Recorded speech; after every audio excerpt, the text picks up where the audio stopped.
Professionnel de la filière d'excellence des métiers humains, bonjour. Ça va? Moi, je me porte à merveille. Merci. Alors, nous sommes le mercredi 20 août 2025. Donc, nous allons continuer notre Songui sur l'entretien d'embauche. Tu sais, la semaine dernière, je t'ai fait un Songui où je te parlais de l'entretien d'embauche, où je te disais qu'il est important de préparer ton entretien d'embauche, d'accord? De le préparer parce que on ne va pas à un entretien d'embauche sans être préparé. Ok, tu le sais. Si tu n'as pas suivi cette vidéo, je t'invite à aller la suivre sur mon TikTok. Bonjour TikTok. Donc voilà, nous allons continuer les anecdotes des entretiens d'embauche parce que bon, aujourd'hui, franchement, on peut considérer ça plutôt comme des anecdotes, mais qui doivent nous servir de leçon. Qui doivent nous servir de leçon.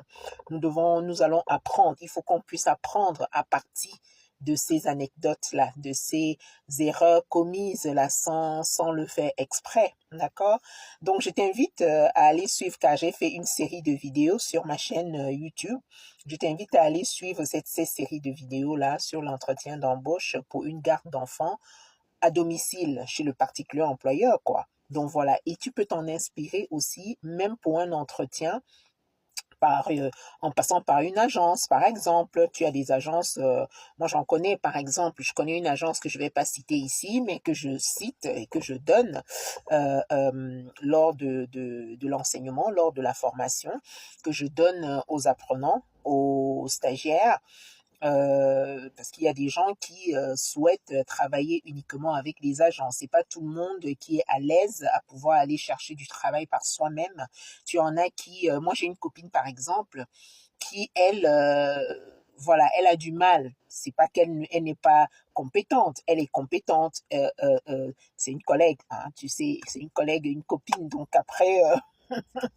Je ne marche pas avec des personnes qui n'ont pas, voilà, qui sont pas compétents ou alors qui n'ont pas le même niveau que moi, tu vois. Soit c'est la base, soit c'est la même chose que moi. Tu vois ce que je veux dire? Et on évolue ensemble.